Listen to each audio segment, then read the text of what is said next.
Amados consiervos de esta plataforma Cosecha Internacional, siempre tengan ustedes muy buenas tardes. Hoy nuevamente, juntamente con todos ustedes a través de las redes sociales, estamos entusiasmados por este tiempo de enseñanza, como es los lunes y jueves. Y vamos a orar para que podamos continuar con lo que Dios tiene para nosotros en esta oportunidad.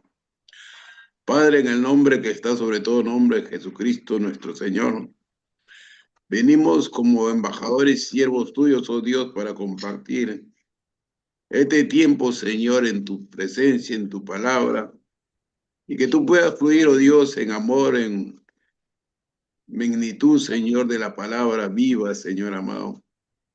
Por eso rogamos que tú nos uses, oh Dios, la bendición del cuerpo de Cristo. Te alabamos, te damos toda la gloria y honra, Señor. Y gracias por tu siervo que va a compartir en esta oportunidad. En el nombre de Jesucristo. Amén y amén. Hoy día, como tenemos la grata presencia del siervo de Dios, Alberto Morales, él radica en Texas, es mexicano, y viene compartiendo las enseñanzas de la palabra de Dios en diferentes plataformas digitales y iglesias locales donde es el solicitado, invitado a ser. Así que, amados, preparémonos y dejamos con ustedes al siervo de Dios, Alberto Morales. Bienvenido, amado, y vamos a escucharlo. Amén. Gracias, gracias, Pastor Heredia. Dios les bendiga a todos en esta tremenda tarde. Me da gusto saludarles. Eh, Me da gusto poder saludarles, bendecirles en esta tarde. Vamos a empezar. Cuando venimos al camino de Dios, después de un tiempo en que Dios nos toma de su mano y nos consiente, después viene un tiempo de prueba que no se le ve el fin. Podemos sentirnos agobiados, desesperados, pero aprendemos que es parte del camino de Dios. Segunda Corintios, capítulo 4, versos 8 y 9 dice, por todos lados nos presionan las dificultades, pero no nos aplastan, estamos perplejos, pero no caemos en la desesperación. Somos perseguidos, pero nunca abandonados por Dios. Somos derribados, pero no destruidos. Esto tiene la idea de perseguidos. El apóstol Pablo era un hombre buscado, perseguido, debido a lo que él era para Jesús. En Hechos 23:12, 40 hombres conspiraron para no comer o beber hasta que hubieran asesinado al apóstol Pablo. El apóstol Pablo sabía lo que era ser perseguido. El vivir como una persona perseguida, como un hombre buscado, da por hecho un estrés terrible, el cual era experimentado en cualquier momento del día. Pero el apóstol Pablo no estaba angustiado. Él aún podía servir al Señor de una forma gloriosa. La vida del apóstol Pablo era difícil. Y era difícil debido a su devoción apasionada hacia Cristo Jesús y su evangelio. Pero mira el triunfo de Jesús en la vida del apóstol Pablo. No angustiado, no desesperado, no desamparado, no destruido. El apóstol Pablo conocía el poder y la victoria de Jesús en su vida porque él estaba continuamente en situaciones en donde solo el poder y la victoria de Jesús podían llenar su necesidad. Cuando hablamos de sufrimiento como estos en el día de hoy es fácil el pensar que solamente nos referimos a cosas espirituales, debido a que algunos de nosotros vivimos de una manera cómoda y no pasamos mucho por aflicciones. Sin embargo, debemos recordar que todo lo que el apóstol Pablo dijo acerca de la aflicción, él lo dijo como un hombre que probablemente sufrió más que tú y yo, o cualquiera que puedas conocer. Esto no era teoría para el apóstol Pablo, sino experiencias reales. ¿Cuántos están dispuestos a seguir en medio de la aflicción a un Dios? Colosenses capítulo 4, versos 5 y 9 dice, vivan sabiamente entre los que no creen en Cristo y aprovechen al máximo cada oportunidad, que sus conversaciones sean cordiales y agradables, a fin de que ustedes tengan la respuesta adecuada para cada persona. Tíquico les contará con detalles cómo me va. Él es un amado hermano y un fiel colaborador que sirve conmigo en la obra del Señor. Precisamente lo envié para que les cuente cómo estamos y los anime. También les envío a Onésimo, un fiel y amado hermano, quien es uno de ustedes. Él y Tíquico les contarán todo lo que sucede aquí. La vida de un cristiano no queda solamente remitida en la cámara de la oración, en la recámara de la oración. También la vida cristiana debe ser práctica, vivida, la cual se vive sabiamente para con los de afuera. La forma en que hablamos tiene mucho que ver con esto, así que debemos dejar que vuestra palabra sea siempre con gracia.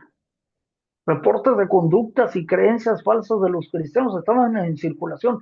Era importante de que los cristianos no dieran cabida a estas calumnias, pero en cambio deberían de reposar en su manera regular de vivir.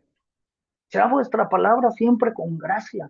La palabra gracia tiene en la raíz de la palabra griega un posible doble significado de la gracia de Dios y de la bondad de la humanidad. En los escritores clásicos, la sal expresaba el ingenio con la cual la conversación era sazonada. La gracia y la sal, el ingenio y el sentido hacen una combinación ideal. El apóstol Pablo creía que los cristianos habrían de responder a otros con la verdad bíblica y de que ellos trabajarían para aprender el cómo comunicar esas respuestas para con los de afuera. Barclay traduce Colosenses capítulo 4, verso 6 de esta manera: que tu hablar sea siempre de un encanto afable, sazonada con el ingenio de la sal, para que de esta manera sepas responder correctamente en cada situación. Él explica, aquí hay un mandato interesante. Es muy cierto de que el cristianismo en la mente de muchos está asociado a un tipo de santurronería aburrida y a una perspectiva de que la risa es casi una herejía. El cristiano debe encomendar su mensaje con el encanto y el ingenio, la cual estaban en Jesús mismo. Ellos se deben de esforzar en cultivar el regalo de una conversación placentera y sabia. Y de esta manera ellos puedan ser capaces de hablar apropiadamente para con cada individuo, con sus necesidades peculiares, con las cuales ellos están en contacto. Colosenses capítulo 4, versos 2 y 6 muestra que Dios está interesado en nuestra vida personal de oración y en nuestra interacción con el mundo. A Él le importa nuestra oración en lo secreto, en nuestra vida pública, y Él quiere que nosotros tengamos cuidado de ambas. Esto también es una idea importante, la cual conecta con los pasajes anteriores de Colosenses. El apóstol Pablo pasó un tiempo considerable en esta carta explicando la verdad y refutando la mala doctrina, pero aún así todo, todo el conocimiento correcto no era de poca utilidad hasta que no fuera aplicado dentro de la oración, en la intimidad y en la vida pública del diario vivir. Podemos decir que el apóstol Pablo aquí termina su carta. Aparentemente, los cristianos colosenses no sabían quién era Tíquico. Él les llevaría esta carta a ellos. Todo lo que pasa acá os lo harán saber. Aparentemente, Epafras, quien trajo las noticias de Colosas al apóstol Pablo en Roma, en Colosenses 1:7, no regresaría a Colosas pronto. Entonces, el apóstol Pablo envió a Tíquico en su lugar. Tíquico es mencionado en Hechos capítulo 20, verso 4, como uno de los hombres que acompañaban al apóstol Pablo de la provincia romana de Asia a Jerusalén para llevar las ofrendas de aquellos creyentes a los cristianos necesitados de Jerusalén y Judea. La referencia de Tíquico es casi idéntica, palabra por palabra, a los Efesios capítulo 6, verso 21-22. Él era evidentemente el que llevó la carta a los Efesios también. Onésimo era un esclavo de un creyente en Colosas, pero él huyó y tuvo contacto con el apóstol Pablo en Roma. Allí Onésimo se convirtió en cristiano y en un dedicado ayudante del apóstol Pablo. Su historia continúa en la carta del apóstol Pablo a Filemón, el esclavo fugitivo de quien dio regreso a su amo. Pero en lugar de eso, él lo llamó un amado y fiel hermano. Y les dejó saber a los cristianos colosenses de que Onésimo ahora era uno de vosotros. Primera Tesalonicenses capítulo 1 verso 6. Así que recibieron el mensaje con la alegría del Espíritu Santo, a pesar del gran sufrimiento que les trajo. De este modo nos imitaron a nosotros y también al Señor. Como resultado han llegado a ser un ejemplo para todos los creyentes de Grecia, es decir, por toda Macedonia y Acaya. Y ahora la palabra del Señor está siendo anunciada partiendo de ustedes, a gente de todas partes, aún más allá de Macedonia y Acaya, pues a donde quiera que vayamos, a donde quiera que vamos, encontramos personas que nos hablan de la fe que ustedes tienen en Dios. No hace falta que se la mencionemos, pues no dejan de hablar de la maravillosa bienvenida que ustedes nos dieron y de cómo se apartaron de los ídolos para servir al Dios vivo y verdadero. También comentan cómo ustedes esperan con ansias la venida desde el cielo del Hijo de Dios. Jesús, a quien Dios levantó de los muertos. Él es quien nos rescató de los horrores del juicio venidero. Los tesalonicenses dejaron de seguir otras cosas y empezaron a seguir al apóstol Pablo y al Señor. El apóstol Pablo dice que es bueno para ellos imitarlo y él no tuvo vergüenza de decir imítenme, porque él sabía dónde estaba dirigiendo, a dónde se estaba dirigiendo. Esto muestra que el mensaje del apóstol Pablo incluía un elemento de discipulado personal. Había un sentido en el que el apóstol Pablo guió personalmente a estos cristianos tesalonicenses en una vida espiritual. Ellos podían ver su vida y ser invitados a aprender de su ejemplo. El apóstol Pablo repitió este tema en muchas ocasiones. Hermanos, sed imitadores de mí y mirad a los que así se conducen según el ejemplo que tenéis en nosotros. Filipenses 3:17. Sed imitadores de mí, así como yo de Cristo. 1 Corintios 11:1. Los cristianos tesalonicenses se distinguieron porque recibieron la palabra, incluso en medio de gran tribulación. El mensaje que escucharon vino con adversidad. Sin embargo, lo recibieron y el apóstol le agradecía a Dios por ello. La palabra para aflicción fuera de la Biblia indica generalmente presión literal y de tipo grave. El verbo correspondiente, por ejemplo, fue usado para el presionar de las uvas de la realización del vino hasta que explotan por separado y por lo tanto metafóricamente llegó a significar problemas muy fuertes. Cuando los cristianos tesalonicenses enfrentaron aflicción al recibir la palabra, no la enfrentaron simplemente con un resignado fatalismo, la enfrentaron con gozo del Espíritu Santo. No por mucho tiempo antes, no mucho tiempo antes de venir a Tesalónica, el apóstol Pablo y Silas experimentaron el principio de tener el gozo del Espíritu Santo, incluso en presencia de mucha aflicción. Cuando cantaron en la cárcel de Filipo, a pesar de las cadenas y sufrimientos, ellos fueron ejemplo de este mismo espíritu a los cristianos tesalonicenses. Primero, el apóstol Pablo fue un ejemplo para los cristianos tesalonicenses. Entonces, ellos se volvieron ejemplo para otros. Así es exactamente como la obra de Dios debe suceder. Los cristianos en Macedonia y Acaya necesitaban ejemplos y los tesalonicenses suplieron esa necesidad. Esto era verdad, a pesar de que solo habían sido seguidores de Jesús por un corto periodo de tiempo. Como cristianos siempre necesitamos a otros que nos muestren cómo seguir a Jesucristo, más allá de la necesidad de escuchar sobre cómo seguirlo. Esto era parte del buen ejemplo que los cristianos tesalonicenses daban. Divulgada significa un sonido fuerte como el estallido de una trompeta.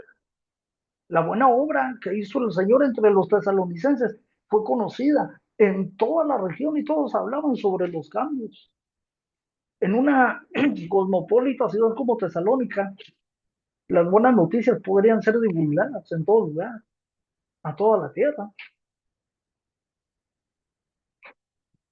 El apóstol Pablo dijo, ustedes cristianos tesalonicenses están divulgando la palabra de Dios tan efectivamente que me están dejando sin negocio.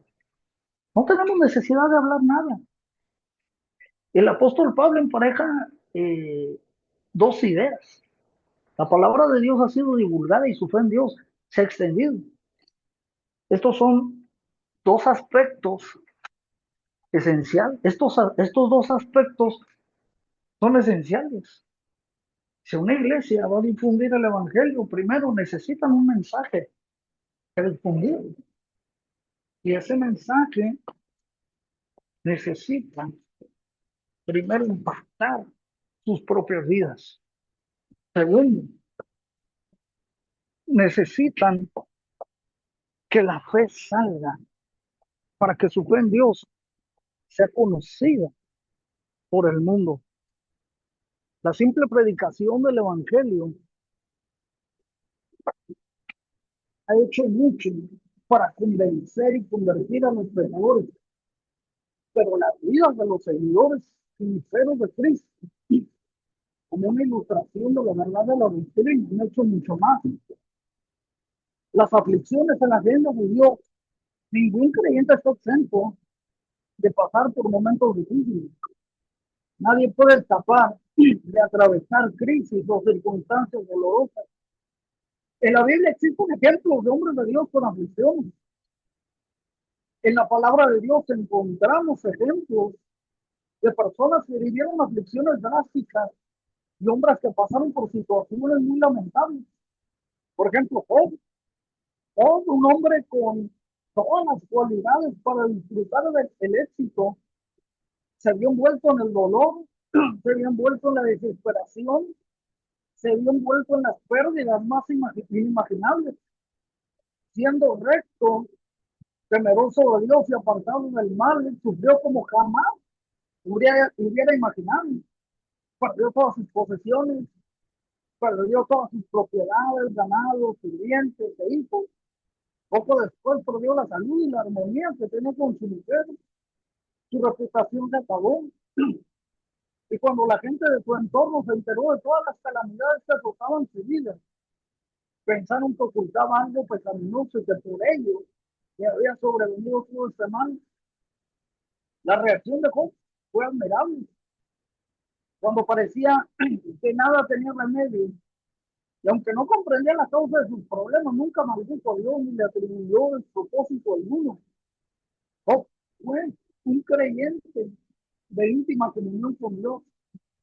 Su fe crecía día a día al cultivar su relación personal con el Señor.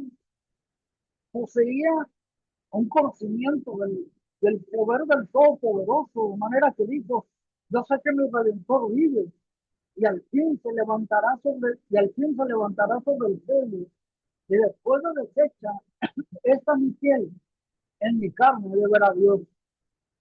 Job recordó la fidelidad de Dios en medio de la aflicción. Recordemos la fidelidad de Dios, aprendamos a depender de Él y no olvidemos su bondad. Es allí en la aflicción donde experimentaremos su fortaleza y veremos su respuesta. Job fue recompensado por su fe al sostener la esperanza de un Dios verdadero. Entre más difícil sea la prueba, se requiere mayor calidad de fe. Y citó Jehová la aflicción de Job cuando él hubo orado por sus amigos, que aumentó el doble todas las cosas que habían sido de Job. ¿Quién quiere aflicción? ¿Quién dijo yo? Ninguno de nosotros desea pasar por la aflicción, pero si en la agenda de Dios está fechada, caminemos tomados de su mano, guardando sus promesas en el corazón y fortalecidos por la fe en su fidelidad. En medio de la prueba debemos mantener la rectitud y la fe, la integridad ante Dios. Cuidemos de no perder nuestra fe. Mantengamos firme nuestra esperanza y recordemos el carácter de Dios. Él tiene cuidado de todas las cosas y nos librará de todo mal. Si eres débil, tropezarás en la aflicción, Mateo 13.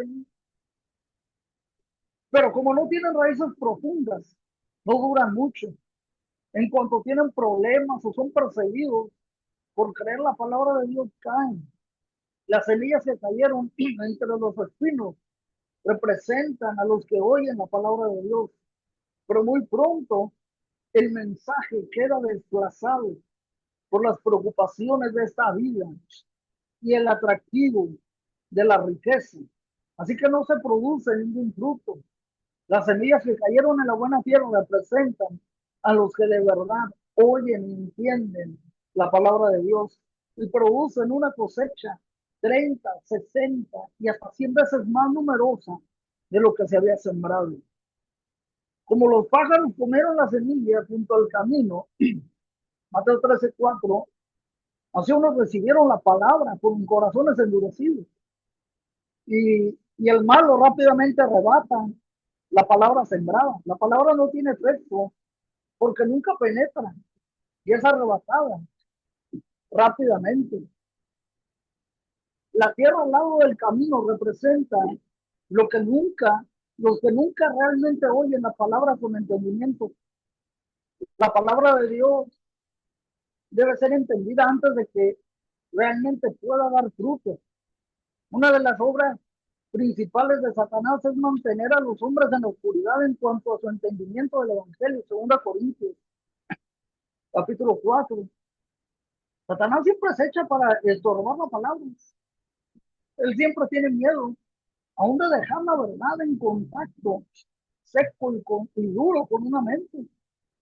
Ahora, tantas personas son cargadas por los sermones de sus corazones como los caminos se endurecen por la palabra, que no hacen más impresión en ellos que la lluvia sobre una roca. Tienen pechos musculosos, las cuerdas de sus corazones corren y disposiciones muertas y sin conciencia. Como semilla que cae en la tierra muy profunda, muy poco profunda, sobre los pedregales brota rápidamente y después rápidamente seca y muera. Mateo 13, del 5 al 6. Así responden algunos a la palabra con entusiasmo inmediato, pero pronto se marchitarán.